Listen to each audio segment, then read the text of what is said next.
Good afternoon, everybody. Okay, so welcome everyone. Today's webinar, we're really excited to introduce Deanna Russo. Her topic is how to leverage up on LinkedIn. And a little bit about Deanna. So she's not just a LinkedIn coach. She grew her network on LinkedIn from 400 to 25,000, and she started Leverage Up to pass on some of that knowledge and help others achieve all the benefits that she learned on her own. She has a distinct strategy on this platform made up of 3 parts called her LinkedIn Triangle. It's made up of her profile, her engagement, and her content. There is a direct link between each part of that triangle. And once you're successful in one part, you need the other parts for good balance. Deanna works with her clients to maximize the benefits of LinkedIn in the fastest way possible. Getting the fundamentals down for one-on-one clients, that's just 6 weeks. She helps her clients brand themselves and have conversations that lead to business without being salesy or spammy. Also, Deanna is Buffalo born and raised, but in the last probably year and a half, she's moved outside of the Akron area. So she's kind of near Cleveland, Ohio. So please join me in welcoming Deanna and take it away. Thank you so much, Lindsay. I appreciate that introduction. Thank you, Jean, for having me. And thank you to one of my big fans in Buffalo, Joe Pollock, for giving that nudge in my direction. So thank you, thank you, thank you.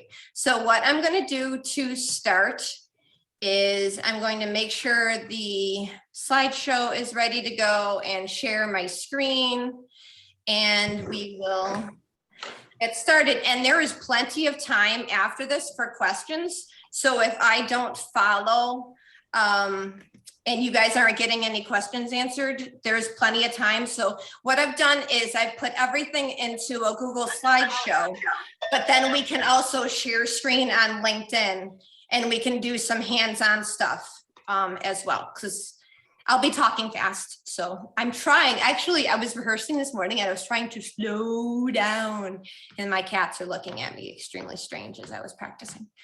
Okie doke. So first of all, what you're going to get today is how to leverage up on LinkedIn. Leverage Up is the name of my company. And so I thought, what better thing to call it than how to leverage up on LinkedIn? Keep it simple. So a little bit about me. I am a LinkedIn strategist, the founder and owner of Leverage Up. I grew my LinkedIn following 25 times in 18 months. And I'm originally from Buffalo, New York, married mom of 3, a huge Bills fan. I mean, huge. I have 20 plus years of online marketing, content marketing, social media, and public relations experience. And the best way to stay in touch with what I'm up to is to follow and even connect on LinkedIn. So let's move on. Now, history of LinkedIn. So LinkedIn has been around since 2002, but 2017 is when it really took that leapfrog. So 2005, companies started posting jobs. 2007, it grew to maybe 11 million or so. 2016 is when it really got its catapult because Microsoft purchased LinkedIn. So big company like that got it started. And before you knew it, there was 500 members or so in 2017. So here we are in 2022. And LinkedIn currently has 810 million members. But that being said, there's a very small percentage of those people who are currently posting content. So what does that mean for all of you? That means there's plenty of room for all of you to take part and jump on board. So my LinkedIn story takes me to 2008. That's when I first created my LinkedIn profile. I used it as an online resume, updated my experience and skills, and maybe checked in a few times a year. That's it. In July 2018 is when I started spending more time on it. I started engaging more. I started learning the ins and outs of the platform. and spent some time and really met some amazing people. And what brought me and had me spend more time on it was a sales position. They wanted me to use LinkedIn as the primary way to bring in new business. But what they thought it meant and what I thought it meant were two different things. Because what I started doing after those cold call direct messages weren't working and I got crickets in return was I started really learning the right ways to build relationships on LinkedIn. So I grew my network from 400 to 11, met some amazing people. Today I'm over 25,000. But what I'd like to tell you all is really the numbers don't matter. The numbers kind of show the growth. But in essence, anyone who sends me a direct message, I'll reply. Anyone who comments on one of my posts, I'll reply. So it's not like I'm what they call an influencer. I'm really not. I'm just a real person who just likes to spend time on LinkedIn. My strategy and what I found works best for me is what I now work with my clients. So we perfect your profile. We make sure that the billboard that is sitting off of the 190 over where the Bisons play. I'm not even going to give you the field because honestly, the thing has changed so many names over the years that I lose track of what it's called now. But anyhow, I still know that there's a digital billboard sitting over where the Bisons play. That is your profile. That is your billboard. And when you shake hands at a networking event, whether it's at the convention center or anywhere around Western New York, you're increasing engagement and you're having conversations. And when you stand out on your rooftop and shout, in addition to shaking hands, you're creating that content. So in essence, those are the three pieces of my triangle: perfecting your profile, making sure your billboard looks good, shaking hands and having good conversations, and then that content piece as well. So let's talk about profile. And this is the first image I like to use when I'm talking to people about your LinkedIn profile, because the scene from iRobot has identical looking robots. And that's the instant impression and the instant picture you should think of when you think about LinkedIn. There's 810 million people on this. So the whole goal is to be the differentiator, be the robot that stands out. So make yourself unique, make people know why they should pay attention to you. That's in essence the whole goal. So you want to be the rainbow robot. You want to be the pink and purple polka dot robot. You want to be the differentiator among all of the other people who are currently on LinkedIn. That's the ultimate goal, whether it be your profile, whether it be those conversations, and make yourself memorable in that content too. So that's the whole iRobot. That's the goal. So the LinkedIn profile picture should be taken within the past year. A professional head and shoulder shot or professional looking head and shoulder shot. What it should not be is older than 2 years, because honestly, we all change over the years. So you want to make sure it is a recent picture. And keep your family out. As much as I love to brag about my kids, I keep them on Instagram. I keep them on Facebook. When it comes at least to the profile picture, I may tell stories about them on LinkedIn, but the profile picture is Deanna. And save the selfies for Instagram. Now, the reason why we are talking about the profile picture first is it is the very first thing that people look at when they're looking at making a connection with you. They want to see the person that they want to do business with. So when you take a profile picture with a super serious face, it might not be the most welcoming thing and the big networking event that is LinkedIn. So that's why I always recommend that you give us a smile, whether it be a grinny smile or a toothy smile, just give us a smile. And when you make sure that when you're doing your profile picture, there is not too much of a distraction in the background, because people want to see you. So from the shoulders up, the chest up, really that your face and your top half should cover into that circle for your LinkedIn profile picture. Now, the headline is the amount of words. There's 220 characters that sit under your profile picture, and it follows you. It follows you not just on your profile, but when you comment, when you post, those words follow wherever you go on LinkedIn. So that is one of the reasons why it is the second most looked at thing on your LinkedIn profile when people are looking to make connections with you. That headline is ultra important. It's a phrase or a series of phrases that makes you stand out. What it should not be, and what I would like all of you to do for your homework is please remove your job title.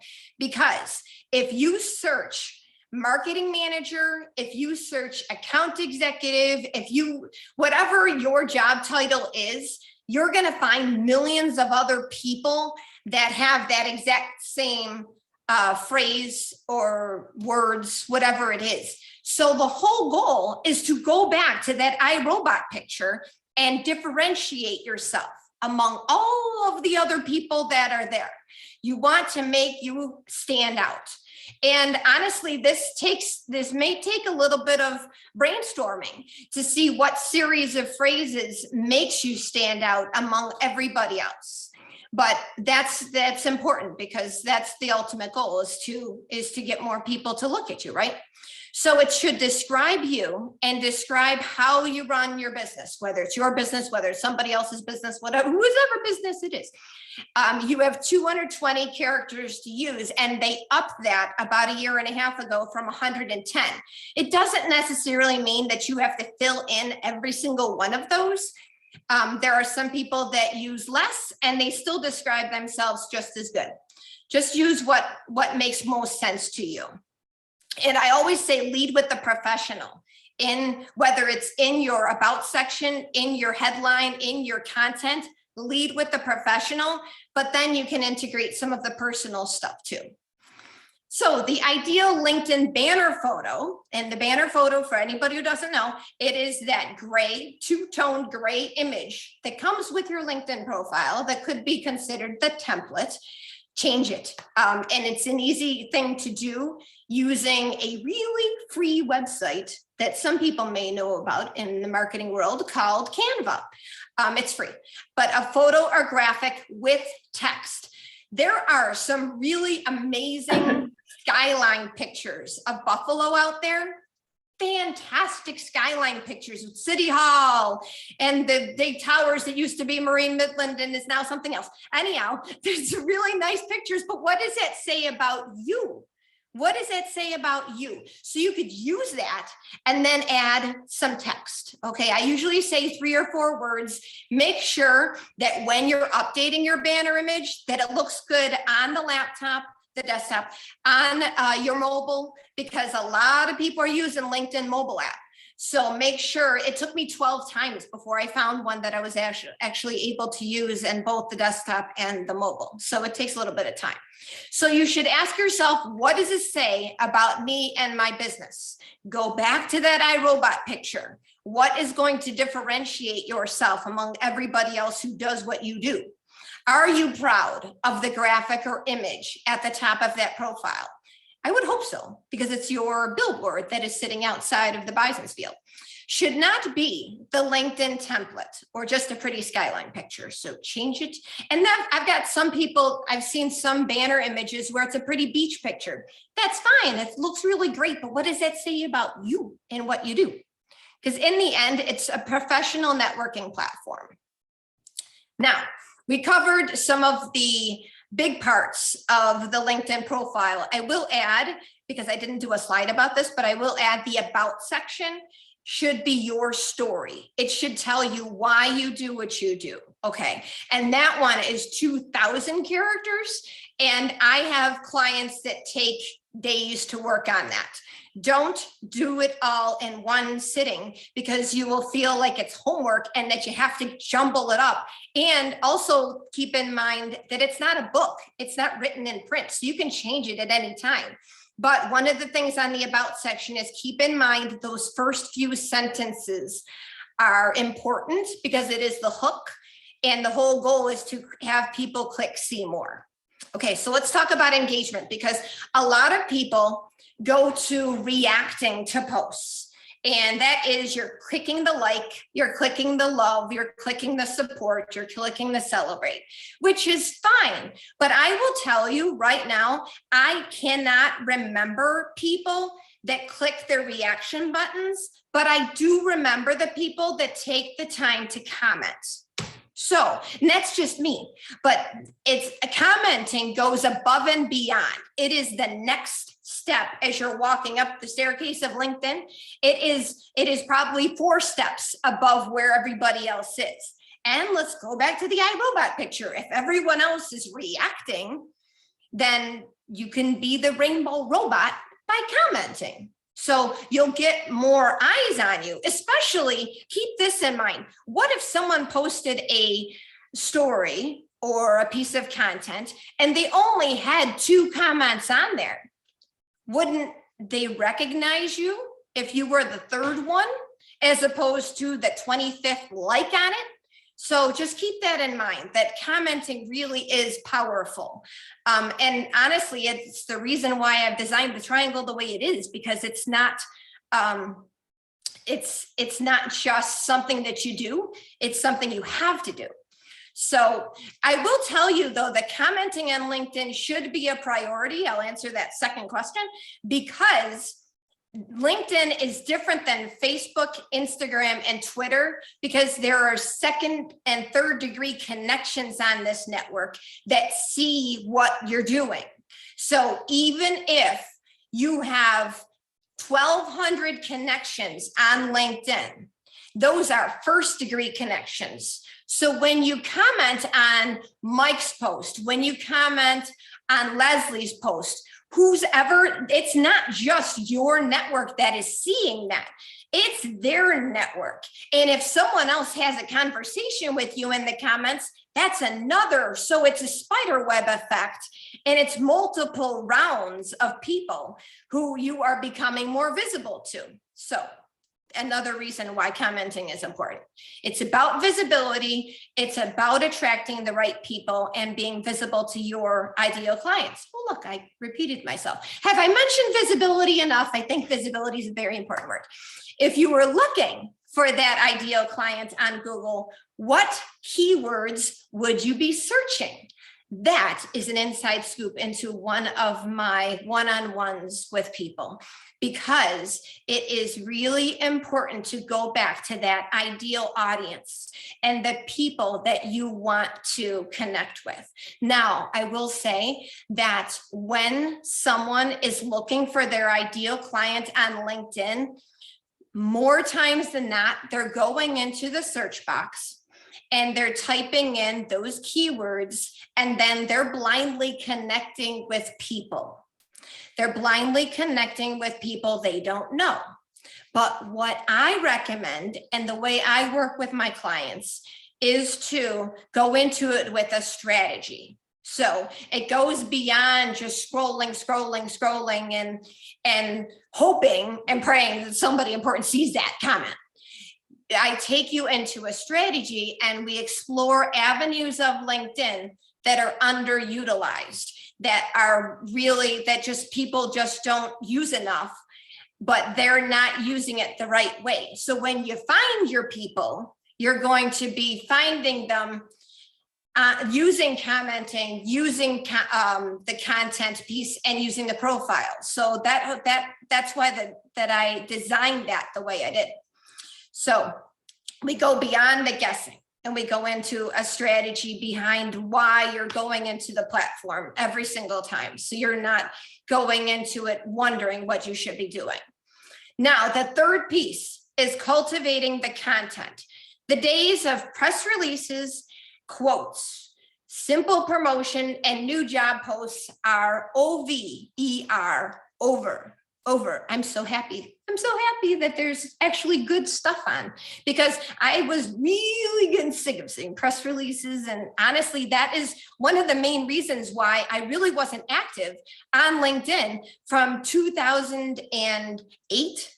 2008 is what I said. Yeah, 2008 to 2018, because it was a series of press releases. There wasn't any really good content.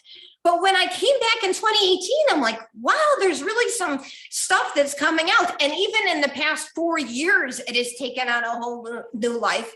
And I think COVID has something to do with that, because people couldn't get out and interact as much and network. And guess who started their business at the start of the pandemic? Yeah. So it's a good thing, I guess. I mean, in some ways it is, besides homeschooling your kids and running a business. But anyhow, let's get back to to cultivating content and posting on LinkedIn. So original content instead of all of the above. Ask yourself, who is my ideal client? How can I serve my people, and what am I selling to help?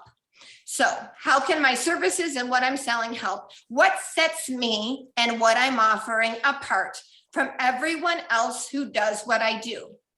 Have I mentioned the iRobot picture? Let's go back into that again. Picture those all gray robots and 810 million of them on LinkedIn. What differentiates you and what you do?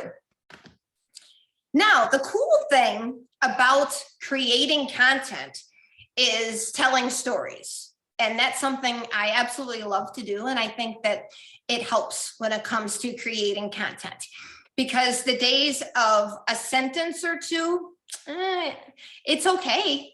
I still try to interact with the short and sweet posts, but I love to tell stories and I love to read other people's stories. And so I feel like storytelling is a good place on LinkedIn.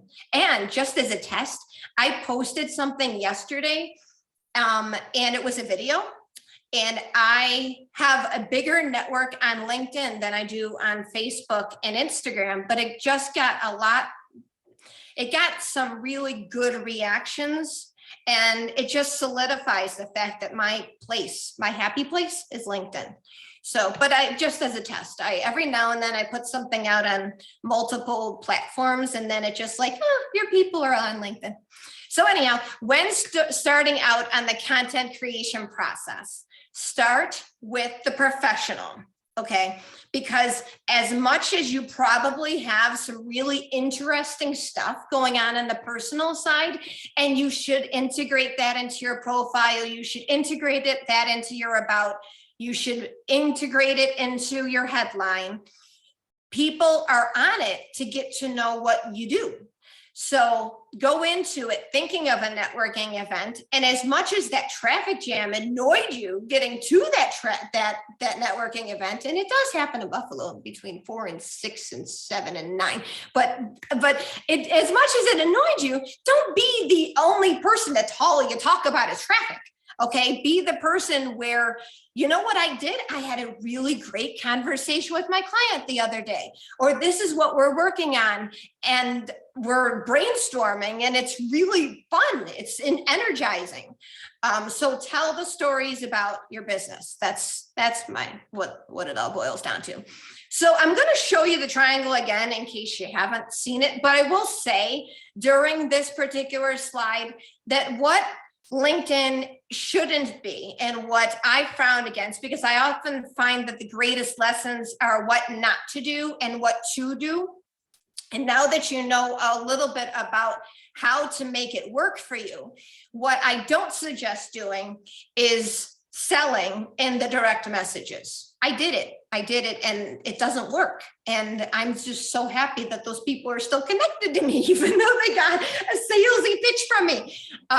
So I actually posted about it recently and said, thank you for staying connected to me, even though I was that person, because it's equivalent to a vacuum cleaner salesman going to your door and knocking on the door and saying, would you like to buy this vacuum cleaner? Now, instantly you're saying you are aging yourself drastically with this story, but that's really the best metaphor to use to show that you're selling to someone you don't know and you need to get to know them better. So that's why I don't recommend that. I would recommend doing what I had told you, the profile, and having the good strategic comments and building those relationships, and then adding that third piece is the content. The other thing that I don't recommend, is pods. It's an engagement pod. And basically it is, in essence, in case you're not familiar with it, a whole bunch of people who are all on LinkedIn, and you like and comment on their stuff because you have to. It's icky. It's icky. And again, I did it for a very short period of time, and I felt like it was something that I had to do. And I would like to like and comment more than I like, but I'd like to comment about on posts that I actually enjoy and that I appreciate. And I don't want to do it just because I have to do it. I would like to do it because those are my people, and I appreciate the content, and I'd like it to stand on its own legs that way. And if anyone posts something on my post saying great post, I will actually call them out and say, so what makes it great? Because I feel like that needs to be, that is like, I'm just commenting here for visibility. And I don't like those people either. So, and the third person, third thing. Yes, not third person. Third thing not to do on LinkedIn. Don't use LinkedIn as a dating site. No, don't. There's so many other ideas and places to find your ideal mate. So don't go on LinkedIn and try to date people, because we don't like it. Okay, so there's my triangle. It is perfecting your profile, increasing engagement, cultivating content, and here's some words from other people. I would say that recommendations go a long way. I really do, because when you're looking to go out to eat, and you'll be going out to eat now more because hopefully this whole COVID thing is coming to an end, you go to the reviews. And so when you're looking to connect with people, let their words speak on behalf of you. And that way you don't feel like you're tooting your own horn. It's other people showcasing what you've done for them. So that's where the recommendations are super important. And if I could change anything about LinkedIn, I would love to bring them up, because they buried the lead, and you wait till the fourth quarter with 10 seconds left. See, I didn't say that magic number. With 10 seconds left to really find out the really amazing stuff. And I feel like they need to bring them up more on the profile, but that's just me. So how I work with my clients, one-on-one, we work one-on-one coaching.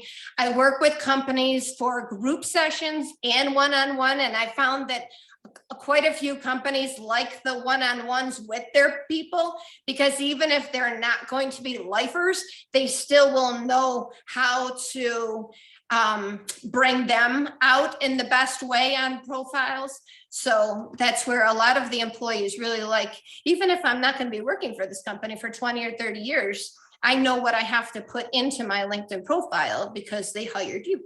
So, okay, I'm going to take a break on talking because that was a lot of talking. That's how to get in touch with me. Follow me on LinkedIn, send me a direct message on LinkedIn, send me an email. And we've got some chats, which Lindsay, I will tell you, I haven't opened this up the whole time. So I'll open up and see what everybody is saying. And I'm going to mute myself for a quick second so that I can get a drink of water. Okay, thanks, Deanna. That was really helpful and insightful. Does anybody have questions for Deanna? Can we open this up to some Q&A kind of discussion? And or if you don't have a question, do you have a best practice or something you can share that has really worked well for you on LinkedIn? So it looks like Jill has a question. Go for it. Of course I do. I have one too, but you go first. Hi.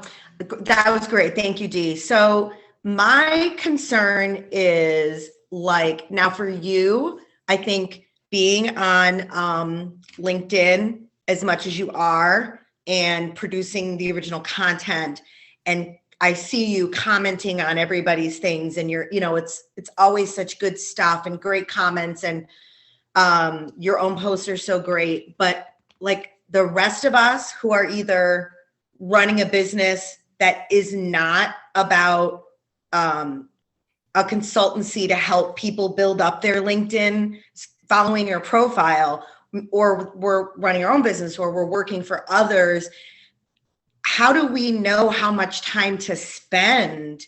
Because you could get, that can be a time suck. And like, I literally see myself like, oh, like in my news feed, it's like, oh, I really want, like, I want to comment on every single person's stuff, but I don't have the time, so how do I decide which people I should really be focusing on and which ones I don't need to? So you're asking a few different things, but I will tell you the time management one first. So people do not have to spend 24 hours a day, 7 days a week on LinkedIn to see it work for them. It's not, you don't have to. But when you go to LinkedIn, if you find posts that resonate with you, comment on them.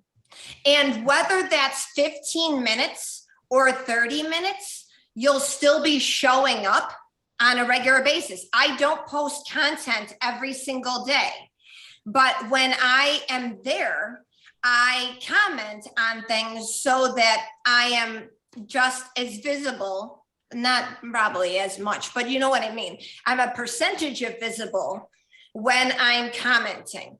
And I will also say, Jill, that one of the biggest things I get asked is, how do I know what my people are? And it goes back to those keywords. Yeah. If you had a list of the keywords of ways that people would want to find you, and if you wanted to appear on the first page of Google search results, what words would they be looking for? And then we take them into the avenues on LinkedIn where people are having those discussions.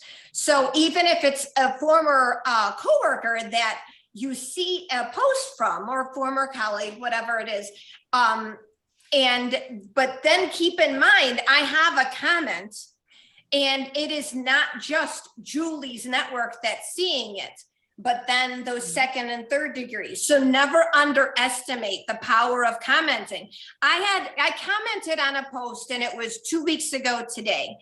And up until I think it was Wednesday, I was still getting reactions from that comment from 2 weeks ago. And it's a rare thing. It doesn't happen that often, but it just shows the value that comes along with the commenting.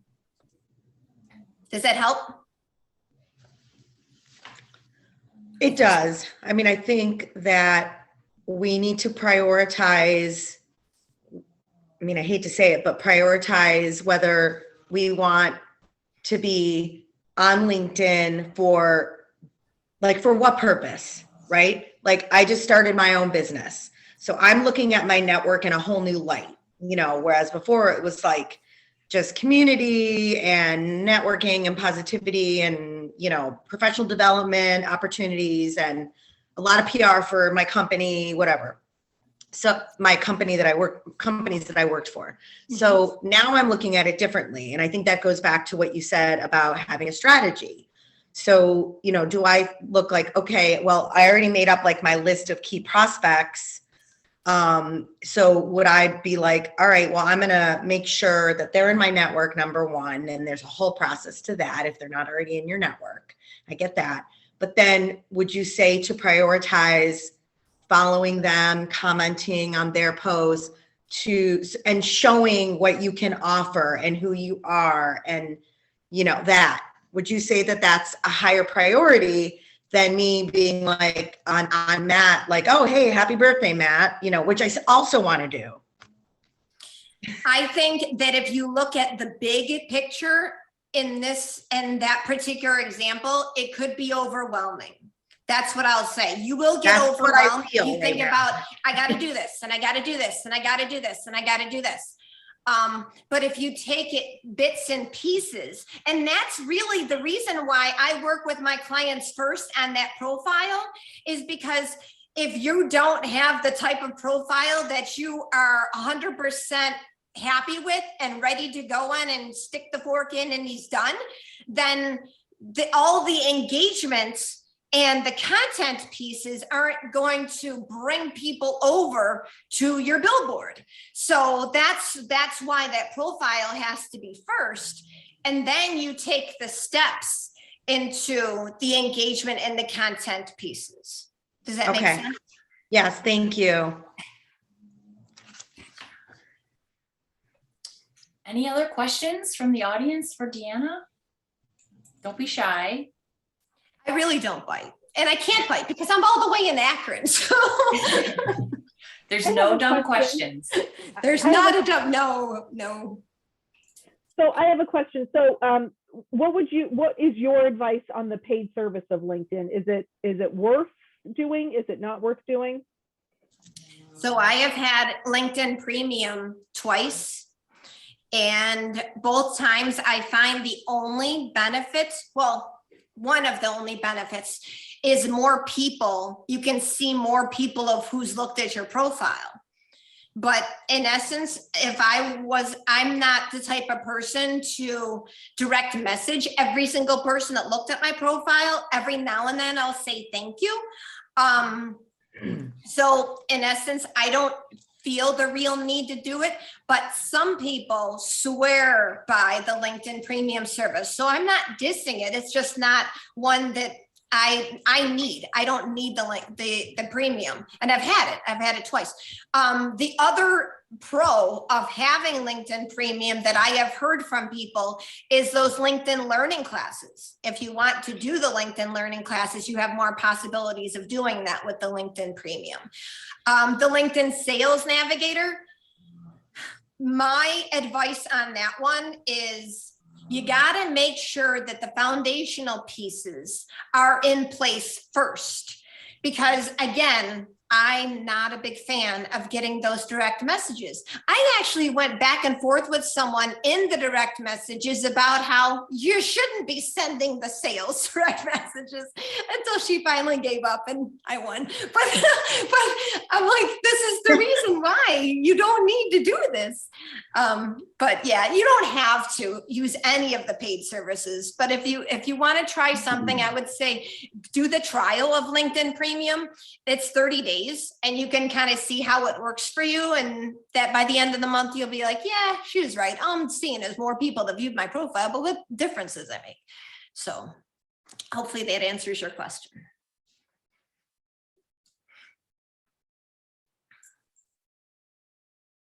Anyone Someone else has to have a question. I have a question, but I wanted to open up to everyone else before I stole the stage. My question is around recommendations, because I agree. I think they're huge. I wish they were closer to the top. Do you have like a best practice for how to ask someone for it? I don't know. I'm always like, I don't do it enough, but I don't think I know how to do it well.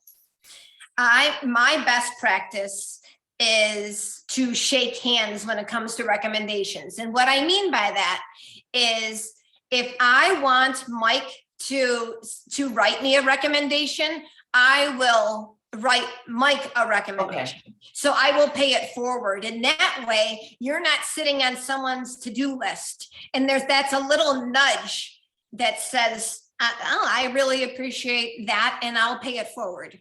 So that's my best thing. And also I will say that when you're writing one, if you make it all sunshines and happy faces and don't give reasons for it, reason for why that interaction and what you got out of it, then it's just sunshines and happy faces. So it's give what that person has done to make that change, to make that difference. And it'll offer a little bit more meat to it. And I'm going back to that restaurant review. It's lunchtime. It's 12:30. So I guess my mind is on lunch. I see that there's another question in the comments. Katie asks, what would be the best practices for listing out your past jobs and your duties? Should they read like a resume or more like keywords? Thank you for asking that. I'm so excited. That was one part of the profile I didn't cover because but it's still important. It's just not one of the top 4. Experience, okay? So what the experience section should look like is not a job description. Think about it, and this is the only section that I will suggest that your resume and your LinkedIn profile should be in sync. Because when you are applying for a job, for example, you want to highlight your wins and your accomplishments. Because honestly, I've read a lot of job descriptions over the years, and it's copy and paste one into another, all other duties as assigned, okay? So no one wants to read a job description on a resume. Same thing with your LinkedIn profile. People are on there to see what you did and what you accomplished. So they're not there to see a job description. So brag about yourself, highlight your wins, highlight your accomplishments, highlight what you did, just like you would on your resume. I'm so excited. Oh, and there's another one.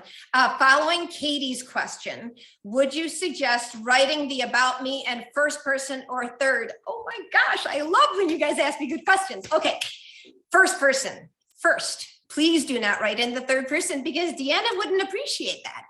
Don't, because it's you telling your story, okay? The same reason why you comment as yourself and not use yourself in third person. Do you go to a networking event and say, hi, I'm Deanna Russo. Deanna Russo would like to shake your hand now. That would be really weird. So instead of that, go into it saying, my name is Deanna Russo. Okay, so if you go into it first person, they are hearing your voice and they're hearing what you're all about from you. So hopefully that helps. We've got 15 more minutes. Oh, there's another question. I have another question. Yeah. So then the rest of, like, as you're writing this, should this really be like more about what I can do for you, or more about just what I've done as a whole? Like, you know, when you're writing a resume, you try and in an interview and those types of things, it's really, this is what I can do for you, not this is what I've done. This is how, you know, I know this skill and this is how I can bring it to your company. So is that how you should be writing everything within LinkedIn, or is it different? Both. In answer to your question, it should be about how you help people, but it should also be about what you've done in the past. Because I'll use Jill as an example here. Jill is a new business owner, newer, okay? But that being said, she has years upon years upon years of experience that she brings to that business, okay? So people, while it looks interesting that she now owns a business, she brings experience to her business. Does that make sense? So it should be a good mix of how you help people and what you've done in the past to bring you to that. I don't have all over my LinkedIn profile that I was a TV news producer, because my TV news producing experience, I worked at Channel 7. It's old, okay? So I've only gone with the last 10 years or so.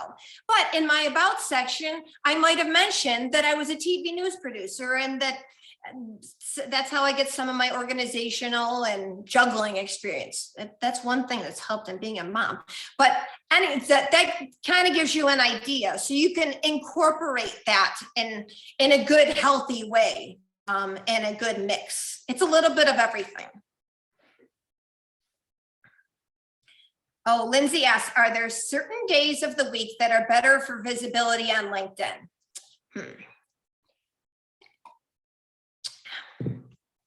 Yes.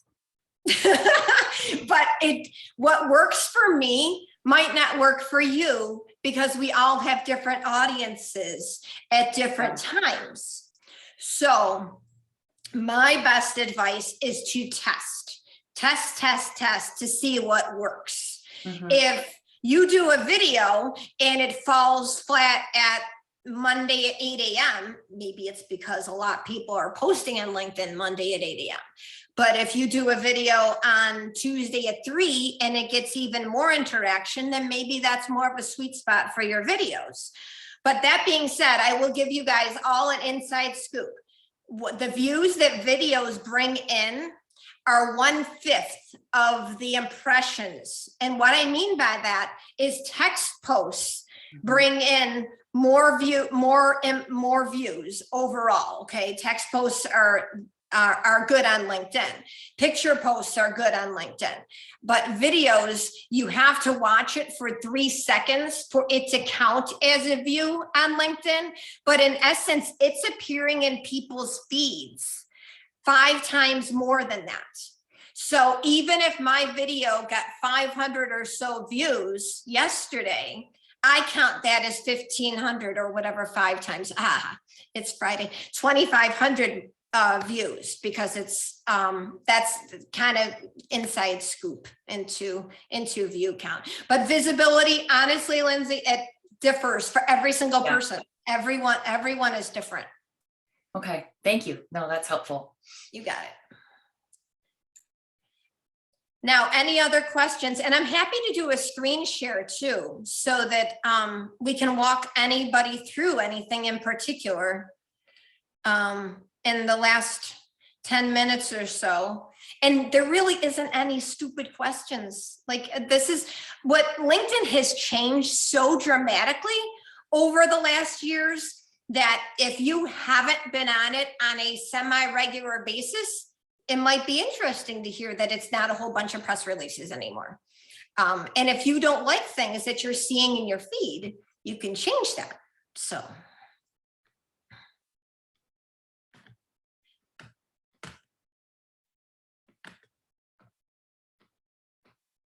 Okay, Lindsay, I'm sharing my screen and I'm gonna go into LinkedIn. Let's minimize this. Okay, so here is my home feed, and I'll actually use this as an example. So this person is sharing this person's quotes. Haha, didn't I just say I didn't like quotes? So if I don't want to see this anymore, I go into these 3 dots here and I can unfollow, I can remove connection, but it's only because Derek interacted with that. So I can unfollow, and then I won't get that. That'll change it from the feed. Okay. And then you can always undo if you're like, oh no, I want to see the person. There was something in the chat that I want to answer. Okay, let's see. I gotta scroll up here. One tip, if you do the 30-day free trial of Sales Navigator from Mike, and tell Chris I said hi, because there's 2 degrees of separation in Buffalo, and Chris went to high school with my sister. If you do the 30-day free trial of Sales Navigator, set a reminder to cancel beforehand, or LinkedIn will charge you, and it takes some work. Yes, please do that, because we don't want you to be charged when you don't need to. And make sure you got the foundational pieces set before you do that Sales Navigator stuff too. It does have its purpose, but I like to have the foundational pieces done too. So here is another example of stuff that I don't want to see in my feed. So I'm going to click on the 3 dots and I can ask to improve my feed. And then I get, well, because you recently viewed, here's some other stuff to follow. And then it changes, and oh, look, it's still there. I don't want to follow with those. So now I am going to report. I don't want to see this. Well, why? Because it's not interesting. Submit. Thank you. Boom, gone. If you don't like what you're seeing, you can change that. And I will say that the people that you interact with more will show up in your feed as you interact with them. And I don't know who this guy is, so let's unfollow him. There you go. Okay, we got more subsection. Lindsay's going. Okay, bye, Lindsay. Are posting projects a way to tell your story? Oh, Jen says thank you. Yes. Let's set up a time to chat, Jen. I'm happy to give you some feedback. Bob asked, are posting projects a way for you to tell your story? And they are, but if you tell the story behind the project, and keep this in mind, because it's a content related question. So I'm going to go in and show you guys why I said the first few sentences of a post are important. Do you see my activity here? This is everything that I posted. And do you see that I only give those first few lines? It's because the ultimate goal is to click see more. So if I'm in the home screen and I am scrolling and I see Anna and she says, do you think you get clients because you're an attractive female? A client of mine who is a dating coach for men was asked this question. Well, that's interesting. So you click the see more. And that's why the hook is very important, because the whole goal is to have them click see more. So Bob, when you're posting about that project, think about what started it. What was the light bulb moment that started that project? Visually, if you're working on something that is a visual, then add a picture into it. But if there really isn't a visual, you don't have to post a picture just for the sake of doing it. You don't need to use stock photos to show it. But if you have a good story that lends itself to that project, and if the results are pretty good, then you've got A, B, and C that all leads to D, really good LinkedIn post. So, and if you've got a project that's in the midst, then people will be interested in seeing how it turns out. So yes, I definitely think projects are good. It's a lot of people pivot to the advice type stuff, but I like to see the hands-on stuff. I like to see what people are doing at work. So that's my take on that.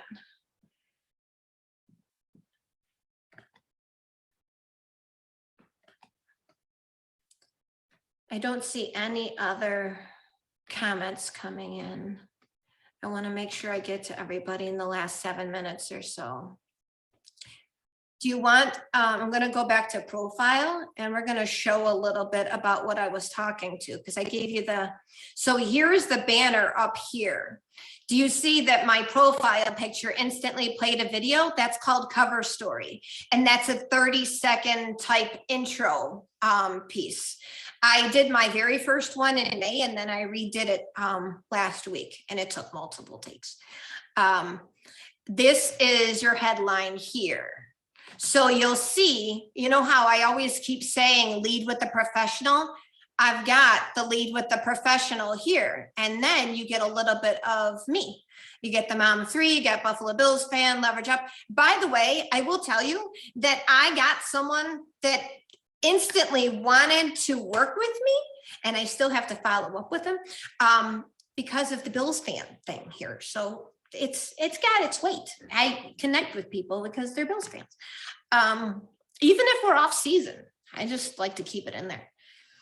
So, and then let's see, what else did we talk about? We talked about your profile picture, and we talked about the headline, and we talked about the banner, and the about section here. What I recommend on the about section when you're writing it is make some bullet points of stuff that you want to put in there on one day, maybe on a Wednesday. On a Thursday, you can write your first draft. Put it away after the first draft. Go back to it Friday or Saturday or whenever, because another set of eyes really helps, so that you're not feeling the pressure to write it all out. You will then say, well, that doesn't sound right, and that looks more like this. It's the reason why no one writes a book in one day, because it takes some time to really make sure that the words best portray what you want it to. And so when you're writing the about, again, that hook, to get people's attention. And to Jen's point, what's my differentiator? So I'm right here saying my differentiator, and that I'm not, because you can search LinkedIn coach and you can find other people. So kind of what makes me stand out and how I work with my clients, and what I do with people. So it's a little bit of everything.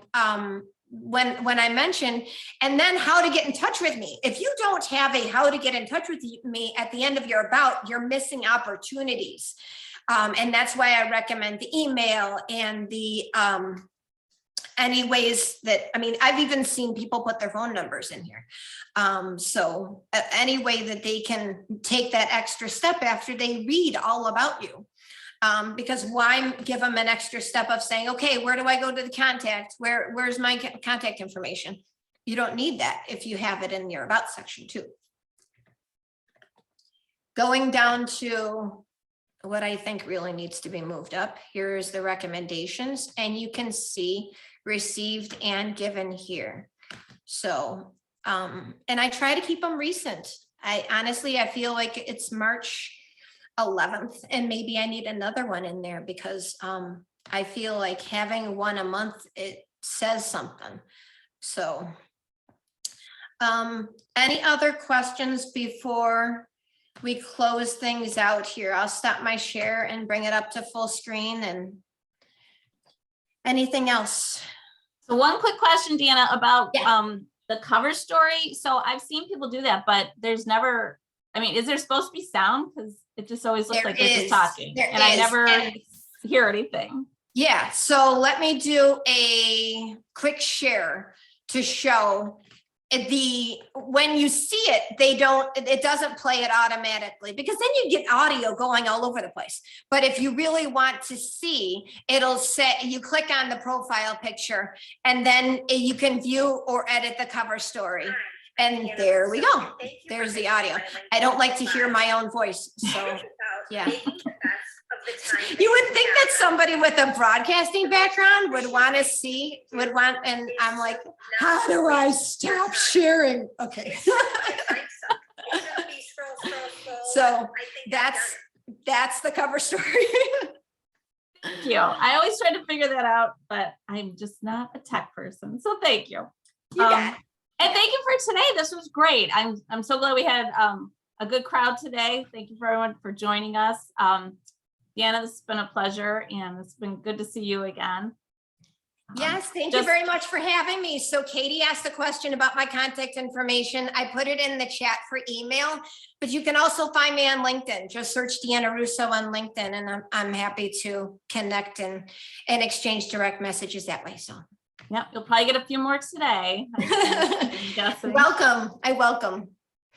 And I welcome any of you who are not a BNSP member to join us for our upcoming events. And if you want to be added to our email list, just let me know. You can reach me and I'll put mine. You just reach me. It's real easy, bnsme@bnsme.org. And be happy to add you to our list. So next week on Wednesday morning, every third Wednesday of the month, we do a virtual networking breakfast. You're welcome to join us. Just email me and I can send you the link. It's from 8:30 to 9. And again, that's March 16th next week. And on March 28th, we will be back in person for our monthly dinner meeting. We'll be at the Buffalo Niagara Marriott up in Williamsville.